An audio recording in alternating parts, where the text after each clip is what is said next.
Good evening, ladies and gentlemen. Law Essentials welcomes you to the episode 2 of Lawyers as Peacemakers monthly series.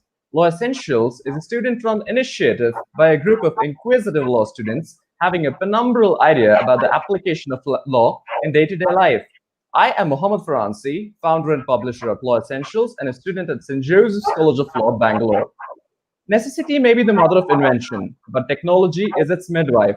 The Supreme Court of India's use of video conferencing to take up urgent matters while regular hearings stand suspended in all courts during the lockdown period has the potential to accelerate the pace at which technology could be adopted by the judiciary at all levels. The parties can resolve the dispute either through litigation or alternative dispute resolution. ADR means encompassing all legally permitted processes of dispute resolution other than litigation. ADR sought to reduce the burden of courts and to overcome the criticism of delay in justice, and thus alternative dispute agencies such as Lok Adalats, mediation, arbitration were thought of and developed. We have with us the speakers for today's session. Ms. Linda Warren Seeley, Director of Dispute Resolution Section at American Bar Association, Mr. Anish Wadia, Independent International Arbitrator, Emergency Arbitrator, and Mediator. We also have with us Ms. Kanika S. Singh. She is ABA Student Dispute Resolution. She is a student liaison at ABA Dispute Resolution Section and a student at Mitchell Hamline School of Law. Thank you so much for devoting your time and joining with us today. To all the speakers, I would now request Ms. Kanika to take over with the session. Hi, thank you so much for having me. I appreciate being invited to this event. I'm so looking forward to discussing alternative dispute resolution and online dispute resolution with you today. My background is, my ethnic background is from India, so I'm very excited to be speaking to law students who are based out of India. When I told my parents about this event, they said to me, okay, be careful. These are law students from India. They're super smart. They are very bright. They're going to ask you a lot of questions. You need to be fully prepared. So I thought I was, already I was all set to go ahead and come and introduce the topic of ADR. And then I felt like, I better go and study a little bit more before I come out here today. So I'm really looking forward to your questions as well. Please feel free to ask me anything as we move forward. So here's how I started. I will go ahead and give you a little bit about my background. I've been raised in the United States, based mainly out of Virginia, and I went to George Mason's International Conflict Analysis and Resolution Institute. That was an institute when I started there that was very new. People, when they asked me what I was studying, I said, well, I'm studying conflict analysis and resolution, thought that was maybe not the right career path because they didn't know about it. They weren't sure where I was going to take it. And I had to fight to make it clear to them that that's what I wanted to do, and that was an important degree. I've got my BA in conflict analysis and resolution. And as soon as I did, the economy tanked. So I graduated in 2008. I found myself scratching my head and thinking, well, now's probably not the right time to launch myself into law school. Maybe what I want to do is work a bit, gain some experience, and then go back at some point. This was probably not what my family wanted to hear. They were very encouraging, however, and I did gain some professional experience. It took me 10 years, though, to finally go back to law school. And when I did, I joined Mitchell Hamline's School of Law, which is based out of St. Paul, Minnesota. Mitchell Hamline is the first law school to have been accredited by the American Bar Association for a program which is now known as their blended learning program. It allows people like myself who work, who have families, to be able to attend law school while at the same time meeting all their other obligations. And so I fly into Minnesota a few times per semester to take what I like to call a kick in the butt or a boot camp of my law school classes every week. And then I get to go home bruised like any other law student and continue on the work. I was fortunate through Mitchell Hamline to have identified the ABA dispute resolution section, and I applied for a liaison position, which has brought me in touch with amazing folks like Linda, Anish, and Kim on this call, and yourself, Farhan. I am able to serve as the liaison from August of this year until August of next year. And basically, my role is to ensure that I engage the greater law school community and those who have an interest in dispute resolution. There's a lot that we're doing within the section, and we welcome all students, whether you are currently considering going into law school, whether you are an ABA member already, 1L to a 3L, pursuing your JD, whether you're pursuing a master's of law, so folks who are not traditionally on that legal path to become a lawyer. And for those who are international students, I've gotten a lot of interest as well to keep in touch and keep engaged. And it's so amazing because dispute resolution as a field is not centered on necessarily any one practice, right? I mean, we are all over the place. We're contracts, we're international law, we're family law, and you don't have to be pigeonholed into any one subject, which is why I love it. And I'm able to really resonate and align with all of the different folks who have come into dispute resolution. I find my tribe, so to speak, or my community of professionals and my network within the section, because they're people who have engineering backgrounds or who, like him, have done integrative law and bring a much more emotional, personal connection to what they're doing. And people who are in family law, who do, disputes between men and women, with families, with children, and yet at the same time, I can have conversations with all of them. So I hope that was enough for the first go, just to give you a sense of my background, what I'm doing with the ABA, and why I'm in dispute resolution. I think you gave a very nice idea about how you've come into this area and aspect. I would like to further now move on to Anish sir, who would now be giving us an Indian scenario of how alternative dispute resolution and online dispute resolution is all about. Thank you very much, Farhan, and also to Kim for having me here today.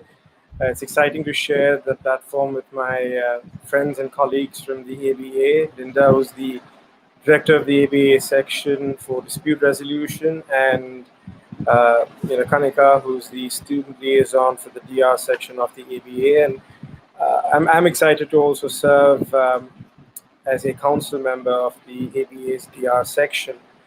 Now, ADR and ODR, while 2020 has, of course, been a tumultuous year for most, but for all actually, there have been certain key and interesting takeaways in the field of ADR and ODR, which interplay very nicely. And in the Indian context, one needs to remember that I'd like to say the old guard ruled courtroom advocacy, were able to charge exorbitant, sometimes obscene amount of fees when seeking to appear in court or even in an arbitration hearing. Today, because of COVID-19, the concept of ODR, of course, has existed for a very long time. And in very simple terms, whatever you used to do physically is when it's being sought to be done in a virtual environment, okay, in terms of dispute resolution, is online dispute resolution. The term online dispute resolution, virtual dispute resolution are interchangeable depending on which jurisdiction you belong to. Now, coming back to how ODR has sort of gained prominence during the lockdown, and I'll tie it in with the benefits of ADR in the ODR context. So as I explained, that because of the lockdown, a lot of these imbalances that existed, where you had more often than one would care to admit, members on the bench seeking to indulge because of their courtroom theatrics and excellent oral advocacy, senior gowns, that the senior lawyers, what in England we call QCs, or in India the senior advocates. And sometimes it was to the detriment of junior young lawyers. And often at times those junior young lawyers missed out on otherwise opportunities that they could have excelled in, not because of lack of ability or lack of intellect, but merely because the status quo remained what it was. Now, what ODR has done, I believe, and very strongly so, it's leveled the playing field. Now, first I'll talk from the counsel perspective. How is that level the playing field? Often or not in a courtroom context in India, very much unlike what happens in the US, of course. You'd have a senior lawyer interjecting midway through the arguments of a junior lawyer who isn't a designated senior, or as we say in England, who hasn't received silk. And judges were often enamored when, the big guns or the heavyweights, all of you in India know who they are, used to walk into the courtroom. They got additional indulgences over senior counsel, etc. Now, what happens in the ODR in the virtual context? You have the judges. In this online platform, you have the lawyers. They cannot stand, they cannot shout, they cannot scream, they cannot interject. They're muted. They can only speak for the time designated to them, and then they stop.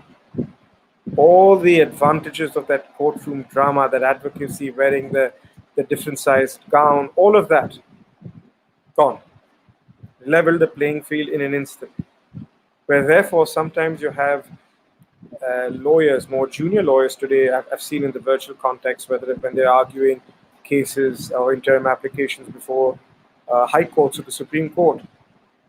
I know for a fact that many junior lawyers have won arguments over designated senior lawyers who are almost, in some cases, twice their age. And they've done it because the judges are constrained now to, or even the lawyers are constrained to have more focused arguments because time is limited. Okay, and there are so many more advantages of having hearings orally. You're saving costs, the cost of travel. When you bring a senior lawyer from New Delhi to Bombay, clients often pay thousands of dollars, lakhs of rupees to have to fly them down, put them up, etc. All of that. So that's in my sense of the benefit from the counsel perspective. Now, from the arbitrator's perspective, today, and as all of you know, economies worldwide are suffering. While people may talk that things may improve by 2021, there will be no concrete improvement until at least 2024, 2025. I don't mean to sound bleak, but this is a realistic view that I wish to convey, because unfortunately people can't seem to appreciate that all these green zones, these green bubbles that are being created are economic green zones and bubbles. They are not safety bubbles in terms of health safety. So until there is a vaccine and a cure, whatever we are doing now is there to stay. And a vaccine and a cure to 7 billion people on the planet, even if one were to be created by next year, will not effectively be implemented until at least 3 to 4 years thereafter. So people who think that ODR and virtual hearings, etc., are only interim and short term, they aren't. This is the new normal, and it's here to stay. And the reason why I believe it's here to stay, in the traditional mindset, whether it was a courtroom argument or a courtroom hearing or international arbitrations. Now, I'm doing a lot of international arbitrations. There's one seated in Kigali in Rwanda, another one in a few other jurisdictions, some in London. And what essentially happens is when one has to travel, either the institution, if it's an institutionally run arbitration, would have to take a larger advance of fees from the parties, pay for my travel, the living expenses, etc. And some, depending on the rules, there's a per diem allowance. All that adds to the expense of the parties and the counsel. Now imagine this. Imagine no need to travel, no need to pay for not only the arbitrator's fee to travel, stay, accommodation, meals, all of that, but no need to also pay for your in-house team of lawyers, for your external lawyers to travel, to stay. All those costs are suddenly eliminated in entirety. All that you need to invest in is a good, half-decent internet connection. I have in fact had I remember one of the parties that in an arbitration where I was one of the arbitrators, well, I was presiding arbitrator. one of the witnesses, one of the parties had difficulty in the internet connection. So we moved, from a Zoom platform, and we had the hearing on Skype as well. Perfectly doable. Where when difficulties exist, one can easily move rather than having to coordinate dates, schedules, etc. again. So this has been a significant advantage and pro of having virtual hearings. Now, let me tell you some of the concerns that people may raise and the old guard or inhibitions in terms of ADR in the virtual context. One of the first question or proponents would say that it's impossible or difficult to cross-examine a witness because you don't know if the witness has been prompted. You do not know who's in the room with that witness. It is difficult to read documents on the screen. We don't know if the arbitrators can see what we are seeing. Very simple solutions to that. Let's first start with the cross-examination of witnesses. There are two solutions. One is a very inexpensive solution, and the other for perhaps a more high-stakes arbitration where these kind of costs can be utilized.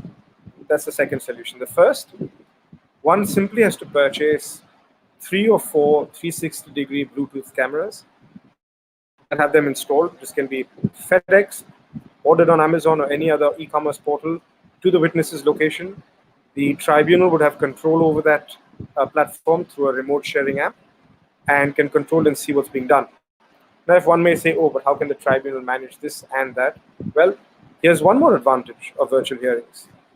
What is one of the biggest complaints that law students, young lawyers have when they first start off? People who want to become arbitrators or counsel in arbitrations or mediations for that matter. They say, look, whenever we seek to be appointed, a client will ask, have you ever acted as an arbitrator or mediator? They say, because they'd like to appoint us, provided we have experience. Now, that's a catch-22. How do you get appointed? How do you gain the experience and no one is willing to appoint you until you have experience? That's where this fascinating and brilliant concept of tribunal secretaries come into play. And today, because of the lockdown, the importance and the use of tribunal secretaries, whether it be in an arbitration or even sometimes in a mediation, is tremendous. Because today, a tribunal secretary manages the stop clock system in an arbitration hearing, will manage the, when to move someone into breakout rooms, when to pause an individual, when to let certain participants into the Zoom rooms, any other platform, WebEx, Microsoft Teams, etc. They manage all of that. So if a party has to think, oh gosh, the tribunal, how can they manage this or that? They don't. They engage a tribunal secretary who's gaining experience, acting as a tribunal secretary. So it's a win-win situation all around. And that's one solution. The second solution, let's say, for example, in ICSID hearings, which are investor state arbitrations or even large value international commercial arbitrations, and Japan and some parts of China are doing quite well in utilizing this technology. In fact, just to give you a comparison, the Guangzhou Arbitration Center in, I believe, 2018 or 18, if I'm not mistaken, had resolved disputes of almost over cumulatively $1 billion entirely online, entirely using their ODR platform. No face-to-face meetings at all.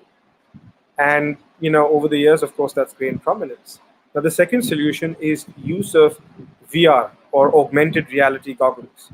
Now, the reason this is a little more expensive option to explore when having cross-examination, but the benefit of this is, often at times, the old guard lawyers will say, oh, but I need to feel the pulse of the witness. We need to see, are they lying? Are they telling the truth?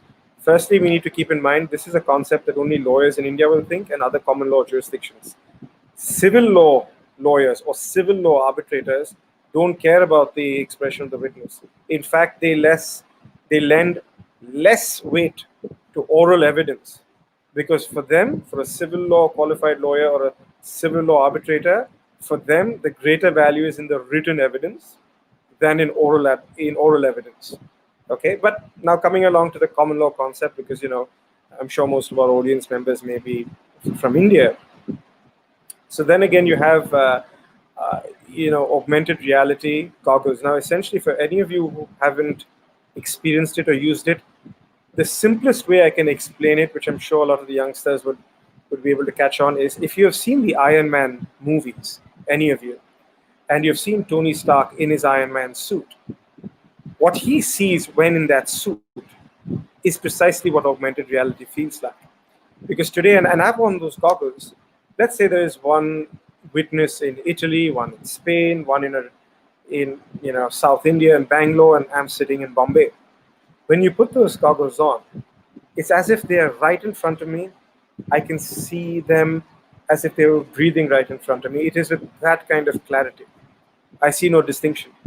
And all you need is a good internet connection and these goggles, which cost anywhere, the good ones, between 1,000 to about 1,500 US dollars, which in the grander scheme of things is not a lot of money, because if you think, though I said this is the more expensive option in comparison, because in lower value arbitrations of less than 500,000 US dollars, etc., this may not be a good investment, but it actually is, because today you're saving costs of travel, hotel, accommodation, and so many other ancillary expenses which don't exist.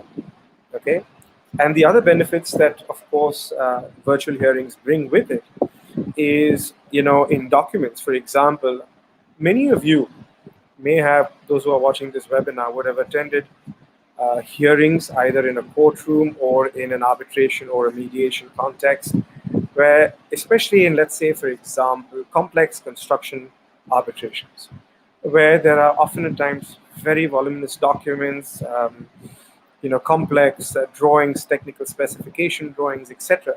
And sometimes, 5 or 10 minutes gets wasted each time. You have to move the files, look at another document. Is the tribunal on the same page as the lawyer?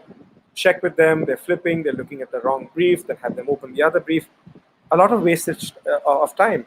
And, someone had done sort of an informal research, a law student that I'd spoken to many years ago, and they told me that and again, this is very informal, out of about 40 arbitrators and counsel that they had spoken to sort of analyze how much time cumulatively put together in the life cycle of an arbitration, they said almost about 4 or 5 hours was wasted in the life cycle. And one may think, oh, what is 4 or 5 hours?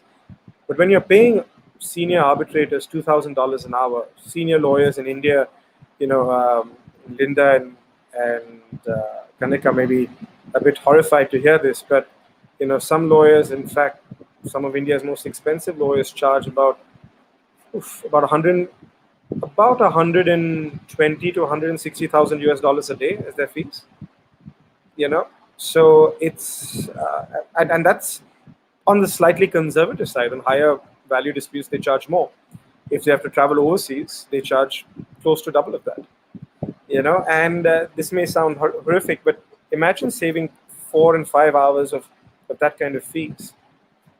At the end of the day, who's going to benefit?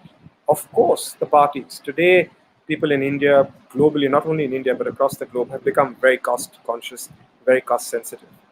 And one needs to understand that we can't function and do things the way we did before.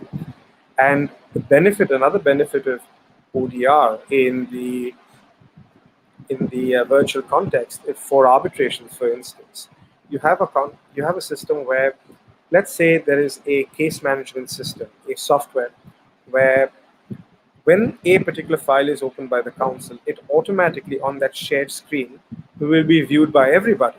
Okay.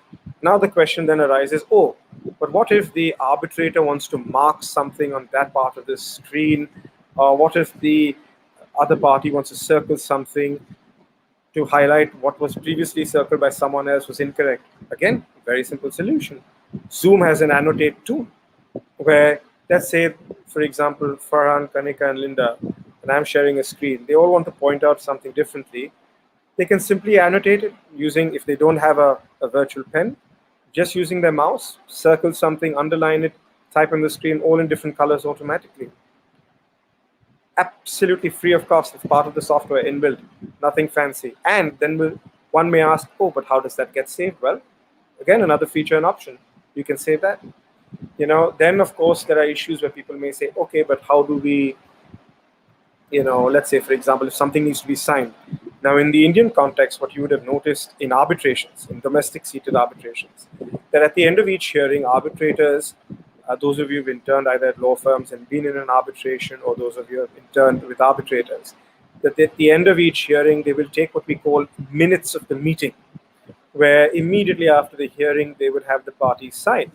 And, when I was speaking to some senior arbitrators, they said, oh, Mr. Wadia, we don't want to hold it because how can we take minutes? The parties will change their minds, and if they've agreed to something, and we want their signature immediately. Again, very simple solution. There are softwares like DocuSign, HelloDoc, where and it's really amazing. One may think, oh gosh, complicated. How do you sign digitally? It's not. And how do you know who signed what, the authenticity? Well, let me give you an example of one of these softwares without sort of promoting any one of them. And more or less all of them have this feature where, let's say I am the presiding arbitrator. I'll prepare the minutes, type them all out, then open this software, and I select the fields where I want, let's say, I first want Farhan to sign, I then want Linda to sign, and finally only Kanika. One may say, but how can this be done? How do we know who signs when? What if the other person signs later? How do we know? Very confusing, very tricky. No, it's very simple. Because what you do is you create these fields on this using the software in that form where you want them to sign. You select the order. So each time you add a field, mention that person's name and that email address. Then when you hit send on that document, the document will first go to Farhan. Everyone else will get a notification that the document has gone to Farhan. Let's say Farhan takes 15 minutes and 20 seconds to fill it in. Then he just has to click submit. It will then go to everyone, but Kanika can't sign it because it will be only permissible for Linda to sign. But let's say Linda's traveling. Oh gosh, we don't know, different time zone. Okay, so she comes back after a few hours, etc. And let's say in her time zone, because of the time difference between, let's say, India and the US, it shifts over to another day, or we've already passed, one day here and it's still the other day. How do you know when she signed it? This is something important, in terms of enforceability sometimes, or in terms of, determining various other issues. Then comes to Kanika. Kanika signs it, and then come back to me. Then what this software does, amazing, this document signing software. At the end of where everyone is meant to sign, you have a log report which forms part of it, showing the IP address of the lawyers when they sign, the time zone in which they signed, the blockchain code where they signed, what time they signed, what time they received the email, what time they signed on that document, what time they then dispatched that document. So this all forms in terms of a chain of custody, etc., for the legitimacy or the sanctity of that. Of course, now in some jurisdictions, the legal system perhaps won't permit it as yet. For example,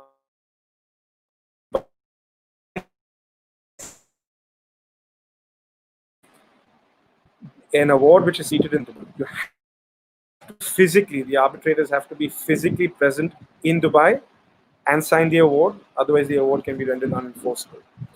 So I think this sort of gives a brief general overview. I'm very conscious of my time. I hope I've stuck to it. And Farhan, over to you.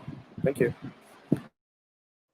Yeah, so thank you so much. I think you spoke about the pros and cons of how an arbitration goes about, and the basic structure which has been taken place in India. I would further now move on to Linda, ma'am. I think she is joined with us today. Thank you so much, ma'am, for being here with us today. I would like you to discuss your perspectives on the same ADR and ODR on the US scenario, and also provide us on the challenges of ADR and ODR.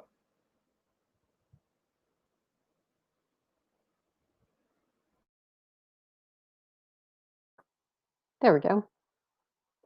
Hi, everybody. I've really appreciated Nikki and Anisha's presentations. I particularly enjoyed Anisha's reference to Iron Man. I have this visual of Anish in an Iron Man suit. I am a big Iron Man fan, bar none.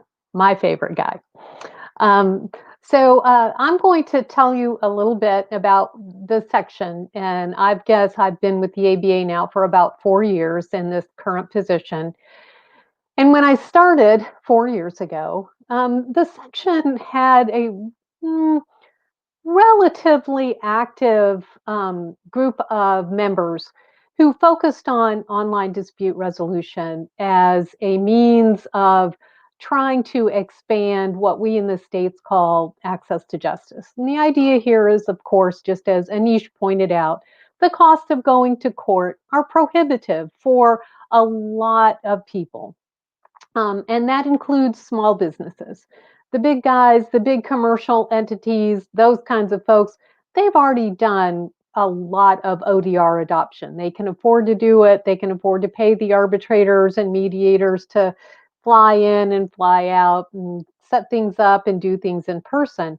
But what you've seen in a lot of the international commercial arena has been an adoption of ODR and the use of privately provided ODR platforms. Now, there are in international commerce a number of large scale ODR platform providers. And specifically, I'm talking about RDO out of Australia, Legaler. And part of the rationale for these larger entities that provide ODR services has been because of the cross jurisdictional commercial flow of business. It's a lot easier for businesses, particularly the large ones, to simply use an ODR platform, go online, get things taken care of. It is at the lower levels where access to justice issues for the small business and for the individual consumer has not really had a lot of widespread adoption, and that is particularly true in the United States. So 4 years ago, when I started with the ABA, the section actually had a grant from the American Arbitration Association to work with the New York State court system to create an online dispute resolution platform that was specifically targeted a certain kind of consumer, people who had a lot of credit card debt. And in the United States, because of our healthcare system and the way it is structured, people who have high credit card debt, it's often not just because they are spendthrifts. It is because of the way that you have to pay for your healthcare. So credit card debt is often tied directly to having to pay out-of-pocket healthcare expenses. So the court system had thought, well, okay, how can we quickly and easily deal with this? So they thought, let's give this a try. We've seen it work in other international jurisdictions. And in particular, I'd like to point to what they do in British Columbia in their civil court tribunal system and how they've been able to quickly and fairly efficiently adopt that process. Well, in the States, it's a little bit more contentious. And 4 years later, we still don't have an ODR program in the New York State court system, unfortunately. And so consequently, one of the things that our section has done is that we've created an online dispute resolution task force to try to develop standards and guardrails that both help court systems who are trying to adopt and to implement ODR systems that will run alongside the courts and provide ancillary services, to provide guardrails and standards for the private providers. Because what I initially saw starting out was on the National Center for Dispute Resolution and Technology. If you go there, you'll see there was about 60 or 70 private providers, all of whom were jockeying for dollars, both from the court systems, but also from private practitioners. So we thought, okay, we need to have some standards for what these platforms do, what they look like, what they provide. That in the States, it'd be really difficult unless you licensed these private providers to actually enforce those guidelines and guardrails, or unless they, were affiliated with the court system. So we also decided that we would implement some, or that we would make some recommendations on what a private mediator or arbitrator would need to look at when they are purchasing or deciding on what kind of platform do they need to use given the set of circumstances that their clients present to them. Okay. So you've got kind of three different things that we're looking at in the states here. We're looking at what does the court systems need to do? What kind of protections and things like that do the ODR providers need to have? And what do the courts need to think in terms of?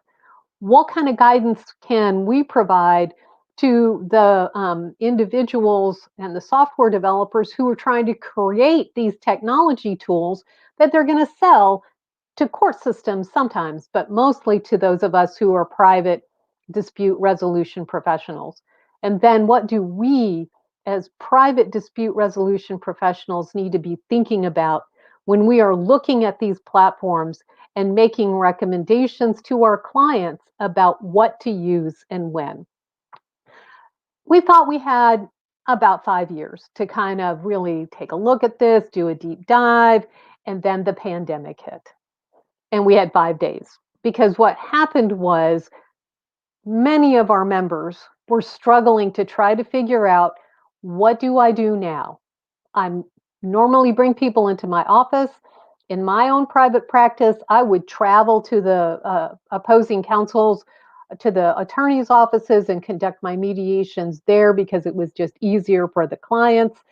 And all of that kind of commercial activity on the part of dispute resolution professionals came to a screeching halt. We had to find a different way. So we then began to have a series of programs where we talked specifically about how to use Zoom. And the reason for that was Zoom is easy. It's fairly quick to learn how to do. It was not originally built, of course, to provide those kinds of services, but with a little bit of tweaking, Zoom was finally able to create enough protections in place that your average mediator or arbitrator could somewhat safely use those. Then you began to see these private providers starting to step into this space. You saw a large ramp up of the number of people who were trying to develop different kinds of technologies that would be of value to the dispute resolution professional. I mean, and when Anish talks about some of the things that like the document signing technology can do, what we found, and we just completed our first ever dispute resolution tech expo last week, was that there's not a lot of venture capital out there. There's not a lot of people with a lot of money who are looking to invest in legal technology. So consequently, these startups are all struggling. A lot of the platforms are, I don't want to say marginal, but their functionality is incredibly limited. And so when you are looking as a private practitioner at what to buy, one of the things that we're trying to do, like I said, is set up these guardrails, set up what you need to look at when you are buying the software that you plan to use. And so that's part of what the Tech Expo was all about last week. We had, oh gosh, I guess we had about 5 different exhibit hall doors. We had probably about 25 exhibitors. We had people like ADR Notable, which is a US-based company that basically provides more of a case management kind of function, to a company called Detour Life, that what it focuses on primarily is divorce mediation and being able to aggregate the documents that you need in order to make decisions about a divorce. We had a company called Gravity Legal, and basically Gravity Legal, all they do is they automatize your billing functions. We had Susan Guthrie, who's with our section, she has an education program that's called Learn to Mediate Online. And then we had a number of other companies, all of which had different kinds of functionality. Now, some of these platforms will do a large amount of functionality. The problem with increased functionality is that while it helps the mediator, it helps me because it consolidates my case management, my billing, it provides me a platform that will do text-based asynchronous as well as synchronous kinds of negotiations, as well as having maybe a video option and screen sharing and document sharing. The problem with that is that works really great if you're talking about international commercial arbitrations or mediations. You've got sophisticated users on both ends of that. But if I'm doing a divorce and I'm having to have one software program for billing, one software program for case management, one software program to do the divorce document aggregation, and then try to figure out which platform I'm going to try to train my clients on, you have huge accessibility issues. I think before Farhan and I had a chance to kind of talk about the number of people who actually have access to smartphones just to be able to access the internet to try to use some of these platforms. If you're just in the United States, it would be John and Jane Doe. I don't know what it would be in India, but your average everyday consumer is not going to have the kind of access that large commercial entities will. And so when you look at some of the problems and the benefits of ODR, what you can clearly see is that in terms of overall cost savings and in terms of accessibility, say for a working person, they don't have to take off from work, they don't have to go down and wait at the courthouse, they don't have to worry about childcare. But then you also have internet connectivity issues. We had another speaker, Miss Kim Wright, who I don't see her on here, but she was supposed to be giving us an introduction. I texted her because I didn't see her on here, and she writes back and she says her internet's wonky. So even, for those of us who are more sophisticated users, there are sometimes issues with accessing the internet. So what you're seeing is you're seeing an explosion. You're seeing an explosion in the number of people, mediators, and dispute resolution professionals who want to use ODR. We think it can work pretty well. We think it's a good access to justice option, but there are a lot of problems. And the problems are internet connectivity, access to, like a laptop. Can you use a smartphone? Is the technology mobile ready? And then you also have the question of when you are looking to buy this software, what do you look for? What do you need? What functionality? And the bigger it gets, the more difficult it can become for the average consumer to actually access it and use it. So where are we? Well, I think where we are, and I think Anish kind of spoke to this a little bit, is we are in a transition period. And I think you're seeing a lot of jurisdictions in the states that are really struggling to try to figure out how they are going to implement ODR that runs alongside the court system. What is it that the mediator certification process is going to allow mediators to do in terms of ODR? And then how do we, as dispute resolution professionals, help these platforms to do what we need them to do, and to also give them the kind of feedback that we need to give them so that these platforms will work for us and will work for our users, particularly the unsophisticated user. I think that's where you've got a lot of the problems. So with that, Farhan? I will turn it back over to you and invite questions.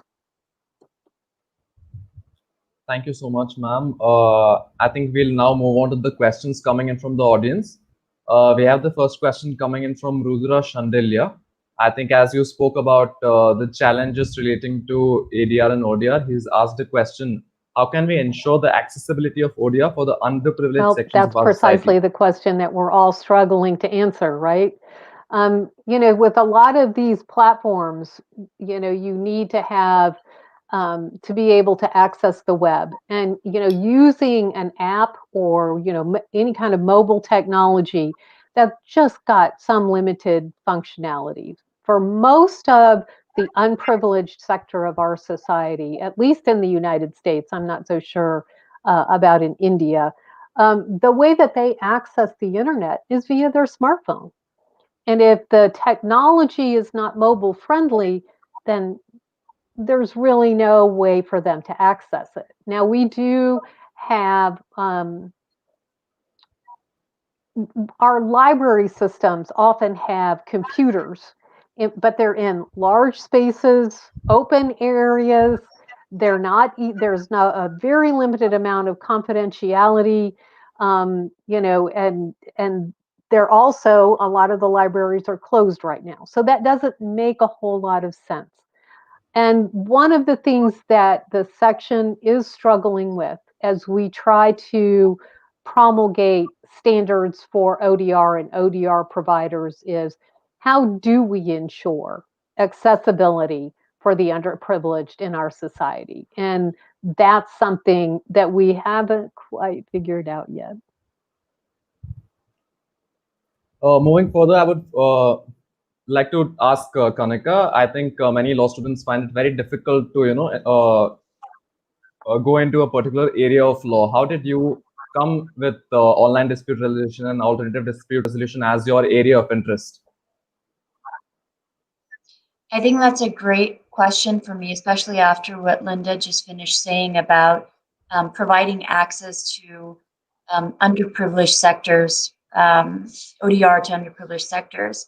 So as I mentioned to you, my background, what I studied in my undergraduate degree was conflict analysis and resolution. And it sounds, the degree itself sounds very basic, doesn't it? It's not something too crazy. It is exactly what it means. It is the analysis of conflict and its resolution. And so from very early on, I knew that I wanted to have conversations with people about the way that they felt and about their behaviors. And I wanted, in my own way, to be able to help condition those behaviors or help facilitate those behaviors in a productive manner, which led me to dispute resolution as a field. When I got into law school, I started realizing very quickly that I needed to have some type of anchor, even as a dispute resolutionist. And that means that I needed to focus on a practice area of law, which would give me the ability to speak to my clients with a greater level of sophistication than I was speaking. So my background is in technology. I can very quickly review consulting contracts. After having worked in management consulting for 10 years, I can read you an MSA. I can tell you what clauses needed to be there, what disclaimers. That's really where I'm coming from. And that's great, but I wanted to go further than that. So even in my own thinking, I realized that it's great to know about business and commercial contracts, but maybe I do want to consider what family law looks like, because these things are often intertwined. When you get into a room with your clients and you start discussing what their business issues are regarding their claims, their disputes, you realize there are a lot of personal things going on in the background that you might need to indirectly tend to as well. So, for example, a client that I'm working with right now, since I'm now an independent contractor, is working through a business startup and working through submitting loan documentation for the CARES Act that's going on right now in the US because of COVID-19, but also working through a divorce. So how do I, as someone who is client-centered, work through those challenges with that individual, right? It's not just about the business aspect, but it's about the relationship as a whole. And so I try to remember to humanize the work as much as possible and not speak in terms or legal jargon that might throw the person off. So I'm not a practicing attorney, but when I look at contracts, there's a lot of legalese, correct? So I have to actually break that down for my client in a way that he doesn't feel intimidated and in a way that he can actually move forward with his business objectives. And the reason I'm bringing that up is because being someone from technology, having worked in cloud for several years, and having been a liaison to my C-suite executives who are always trying to figure out the newest and best technology that they can bring forward, technology is intimidating. It brings change. And that change is oftentimes not looked at as the best change possible, right? If you're going to go into any area of India, I'm usually in New Delhi, but I've gone to Kerala as well and Hyderabad and some other parts. And if I think about individuals that are in urban societies there who want to then link into online dispute resolution, I have to really think twice. Does it make sense for them to use certain technologies? How am I going to communicate about those technologies? And will it intimidate them or not? Right? Because from what I've understood, a lot of times the social dynamics that we have in cultures like the US or even in India, they tend to be broken down and they tend to be more informal. And the use of technology can often make that situation more intimidating than it needs to be.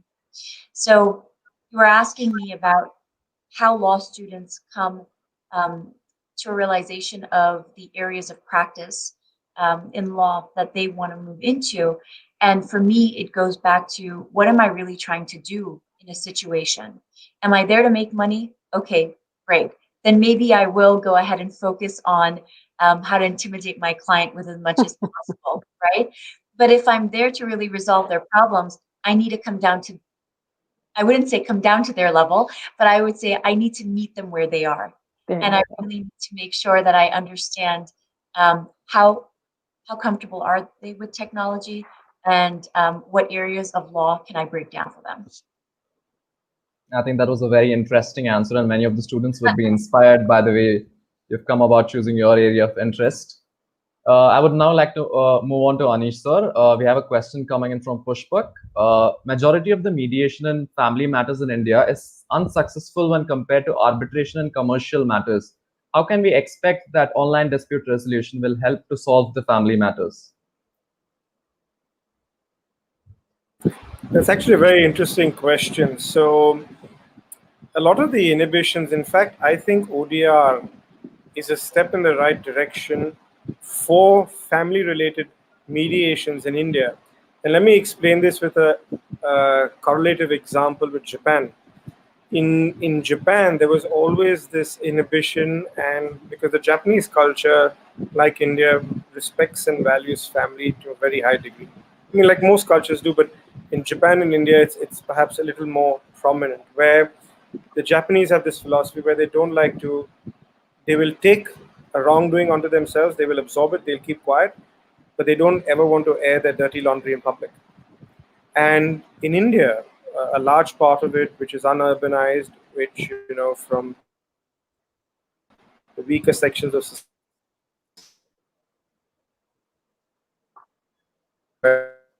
a lot of don't family issues in a public medium. Now, what do I mean by public? Of course, mediation is confidential, private. But let's say, for instance, if you're in a village, right, and you are, let's say a woman undergoing a divorce in a small community, a small village. Many a times, unfortunately, women choose not to get divorced because of the fear of, oh gosh, if I am seen walking towards the lawyer's office, or going towards a person who's known to mediate, known as a panchayat, the leader of that village, they will assume something is wrong. They will start asking the social pressures, etc., that arise with it. Now, what ODR offers is that lady would otherwise be a little afraid, a little scared to go out in public, from the comfort of something, even in a quiet little room or in some little part of, let's say, in the village where there is, let's say, not even Wi-Fi, but 2G or 3G internet, can have a conversation, with the mediator, get into a dispute resolution. Because there are some of these startups, like Linda was talking about, even in India, that are working on promoting digitization in villages. And now coming again even to urban areas, you have situations in family matters that Susan Guthrie, who serves with us on the DR Council, she also talks about how battered wife syndrome, for instance. How do you get a wife who is so scared to step out of her house because she's worried, if her husband is a police officer, will he have someone watching her? Is she going to the lawyer's office? Is she doing this or that? Whereas she could, in the comfort of her a bathroom, talk to a mediator, using an online platform, without any fear of retribution, without anyone knowing. So how to help it develop in India is of course, this involves a change of societal perception where, often at times, and especially with women, and it's very upsetting to see this, where just because a woman says or does something or dresses in a certain way, a certain characteristic or trait is attributed to her. And in fact, we've seen this a lot in recent journalism in India, where if, let's say, someone is accused, fine, an agency has accused them, but the news outlet, instead of putting up a normal everyday picture of her wearing a jeans and something, they will try and put a provocative picture of that woman to sort of send a subliminal message. See, it's these things that, of course, need to change on a broader society level. But in terms of the benefits of ODR for mediation, immediately it offers that sense of security and confidentiality and all of that in a far more easier and, more importantly, a cost-effective manner. Right, and I imagine that women in India also face the same kind of challenges that women in the States do in terms of, childcare, and, they're probably paid less than men, so it's difficult to take off work, and having an option where they don't have to walk through the village to the courthouse, it makes it less intimidating and hopefully easier for her. Yeah, and in fact, as we've seen in some of our council meetings, Linda, where, I forget who it was, she recently had a baby and she had to attend this council meeting, but she had the baby with her, Mm-hmm. It allowed her to do so many things, and even the same for stay-at-home fathers as well. Right. Thank you so much, sir. I think we'll move on to the next question coming in from Shravya. There are softwares to resolve the disputes online. How far do you think artificial intelligence helps in resolving resolutions online? May I just start with that, because I know Kanika may have some things to add to it. Look, the basic, and I gave a talk on this in Kenya earlier this year, literally days before the lockdown that I got back in March. Very simply put, today, AI, artificial intelligence is again part of the future along with blockchain. It's here to stay. It's not going to go away. People shouldn't be afraid of it taking away jobs and any of that. Now, remember, AI is only as good as its input. Okay? The output that you get from an AI-based software or a platform is only as good as the data you input into it. Okay? Now, for example, in the US, I know for a fact, and of course, Kanika and Linda can speak in greater detail about this. In e-discovery, in document discovery, sometimes as part of strategy, you will do a data dump on someone, on the opposite party. And there are these AI algorithms and softwares that are out there. And the more data they process, all that gets stored into the software developers' program systems to help that AI software evolve, to ascertain, for example, the judicial trend in certain types of disputes in a jurisdiction, or to see that, I remember an expert witness was once telling me that they've, software that they've developed had essentially able to decipher how often were male colleagues in this particular organization sending inappropriate or jokes or something to female, things like that. It is able to decipher a lot of that, and very interesting. Like I said, it's still a very long way from being perfect, but now the first question everyone would ask is, oh, AI, artificial intelligence, the future age and flying and talking machines. But remember something, every single person, even an 80-year-old person who has a mobile phone, has used AI. Google, the search engine Google is artificial intelligence. So if anyone ever tells you, oh, I'm too old fashioned for AI, oh gosh, I don't know anything about it, well, just ask them, have you ever entered in, typed out Google and searched for something? Amazon, when it pops up, related searches, that's all artificial intelligence. That's right. When you see those ads on your Facebook page after you've gone on Amazon and bought something, guess what, folks? AI. That's what it is. Farhan, I'll add to that, and I thought it was so funny. Anish was able to quickly either quickly see my facial features online, or he already knew, this is a hot topic. And it is, and it's such a wonderful question, because as law students, if you go on to your law searches, so I use Westlaw and I use LexisNexis, and if I just put in artificial intelligence or AI and dispute resolution, you are going to get amazing search results. You are going to get several articles that have been published on this topic, that are being published on this topic. And there are groups like Law Tech, for example, Lawyerist, even the Dispute Resolution Zone Resolutions podcast has some great conversations around this, interspersed in various conversations about family law and commercial law as well. You'll hear it in almost every single legal outlet on dispute resolution. And it is very interesting because it can affect various areas, right? So what I want to do, though, is go back to a point that I thought was great that Anish made in regards to what is AI, because people often get intimidated by this term, artificial intelligence. And as students, you really need to understand what you're talking about before you jump into the trendy term use, right? Artificial intelligence at its core is software that is utilizing statistics, human patterns, and mimicking those into coding.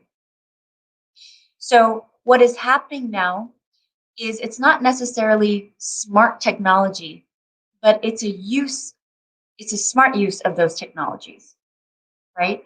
And it can do only so much. It can't provide empathy.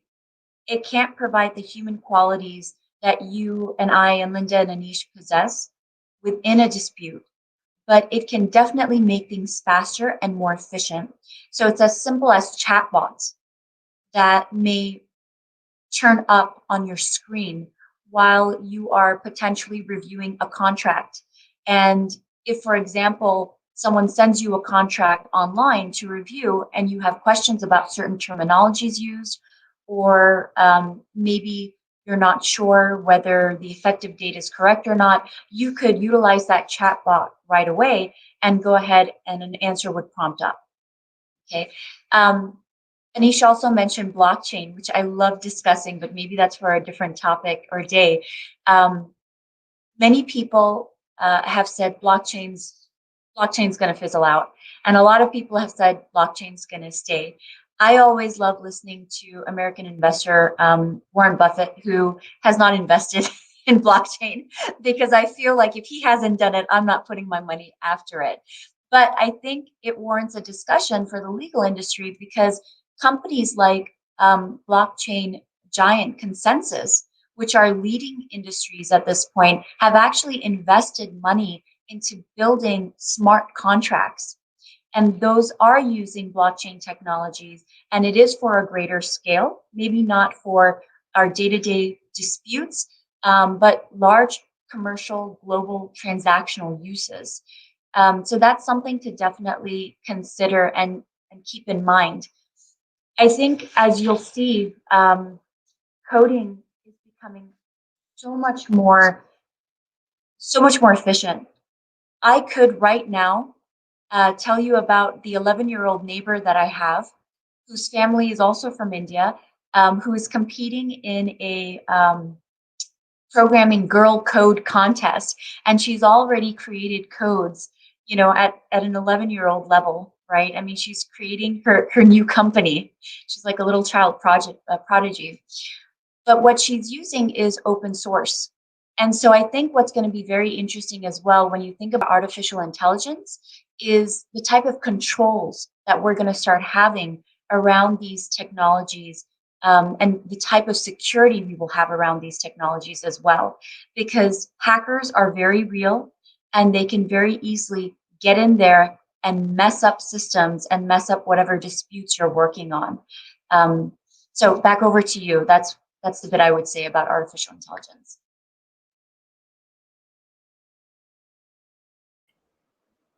So far, Thank you so much. Farhan, I'm afraid I'm going to have to jump off. I've got an 11 o'clock appointment.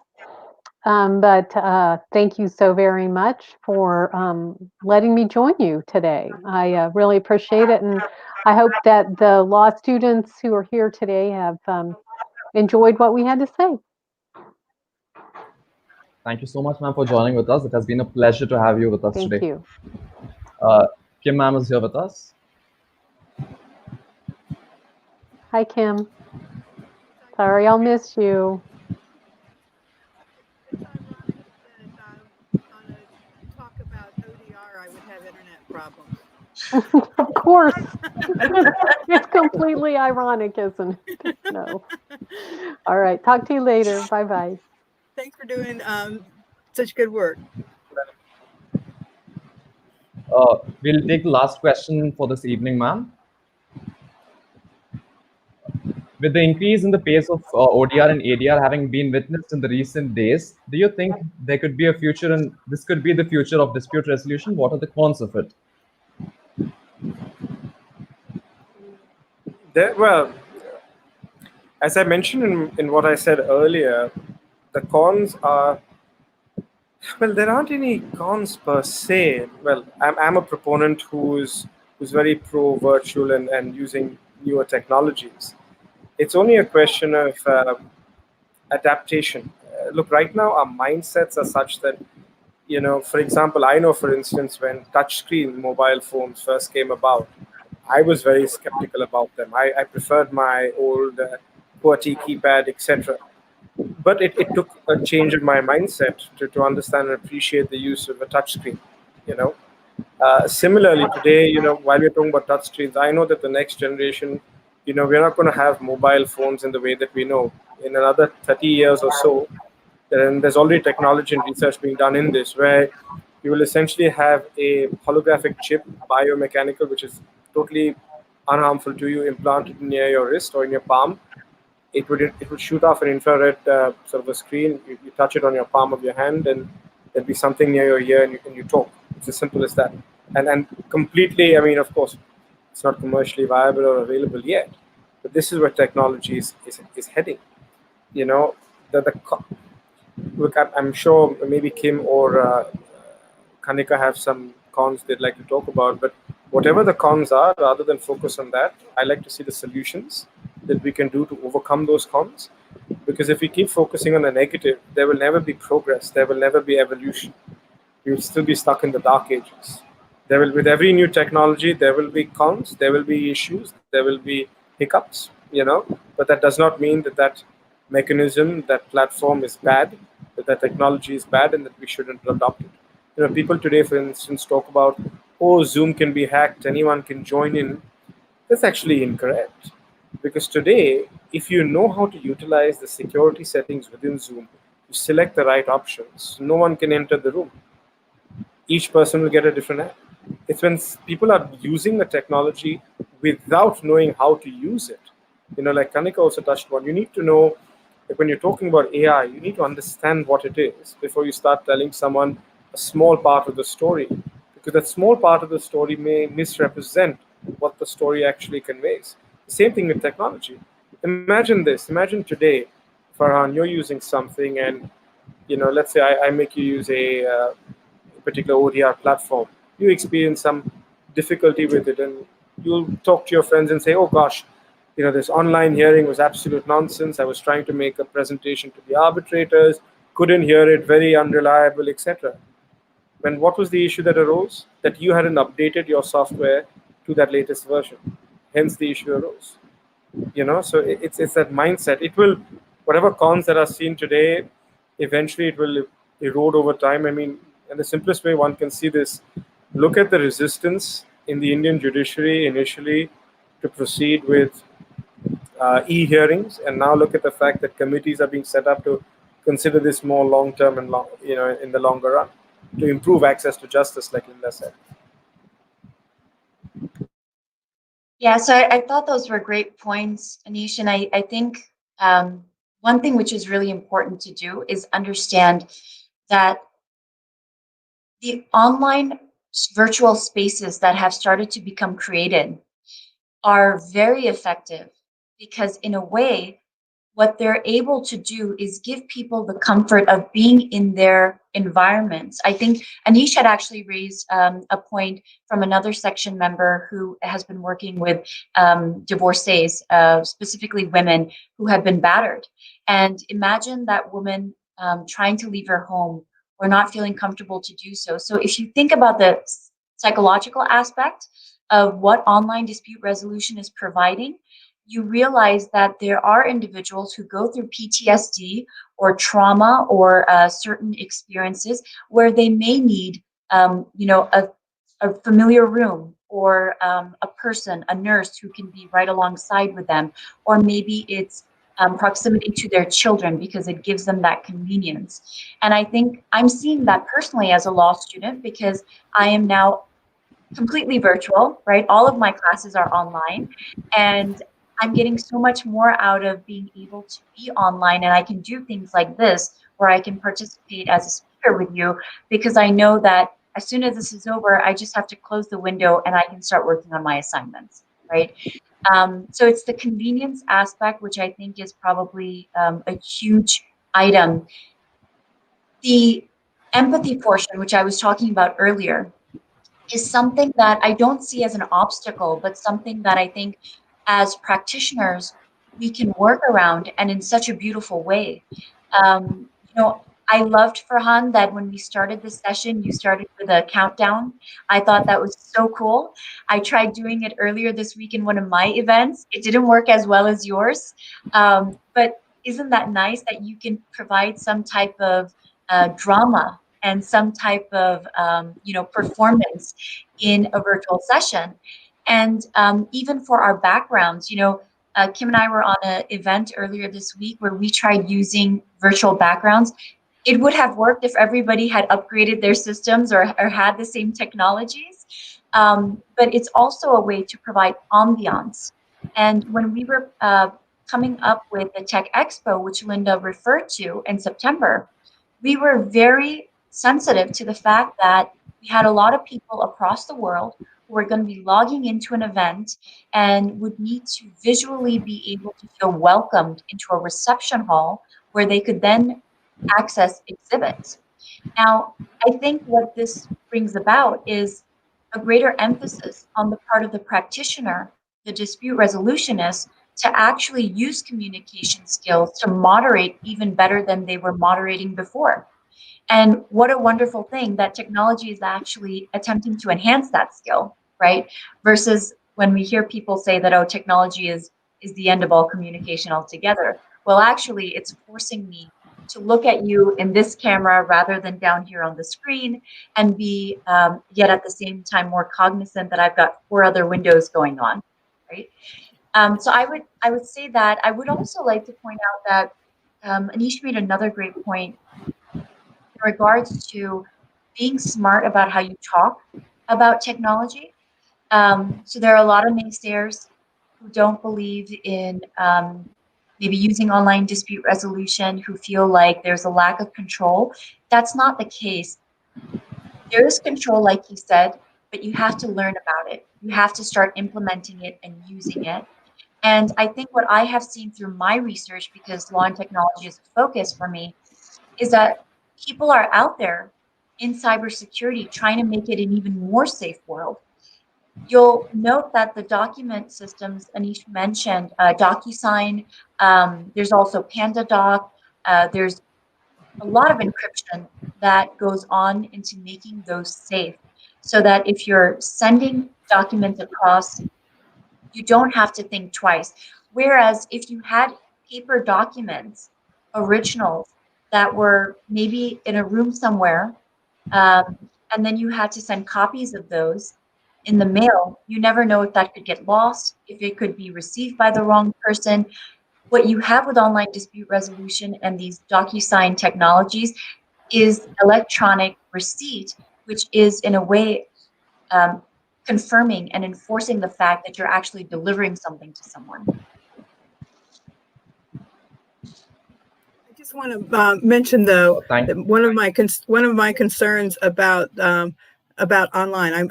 I love all technology, but I'm concerned about the digital divide and making it more accessible to everyone. Because even here in the United States, in a metropolitan area, my internet is sometimes unreliable. And for people who live in areas that don't have good internet, I think that one of our priorities as societies is to make internet more available, so that we can use all the technologies and all the resources that the internet provides. Thank you so much, Anish sir and Kanika. I think I would like to ask Kim ma'am to say a few concluding remarks. But I did get to hear most of what they had to say, and I was very proud that they were here, and of you and Law Essentials, Farhan. That this is just such a great opportunity, and they've done such a good job. And I am looking forward to the rest of the series. Thank you so much for hopping in here, and Anish on a Friday night, and Nikki on a Friday morning to share your ideas. Very interesting program. Thank you for having us. And this is, like Kanika was also saying, the more we talk about ODR, the more you will naturalize it, the more you will bring commonplace acceptance to it. So people may think, oh, but why should we talk about it? Everyone is. But the more you do it, the more different audiences you attract, the more discussion about it, the more it gains that open and that acceptance. And that's so important, like Kanika said. It needs to be drilled in that this is normal, this is not abnormal, this is not bad, this is not taboo. And the more you talk about it, the more natural and normal it feels. So thank you very much, Kim, for having us, for Farhan, Law Essential, kudos, and it's been exciting sharing the stage with my colleagues from the ABA ADR section, with Linda and Kanika. So lovely. Thank you for having me.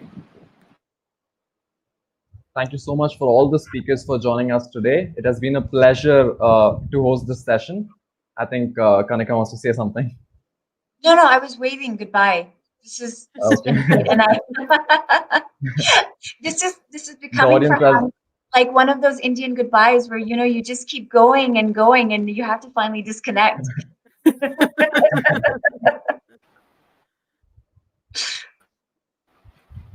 The audience has really loved you throughout the course of this session. Thank you so much for joining with us today, to all the speakers. Thank you so Thank much. you very Take care. much. Thank you very much.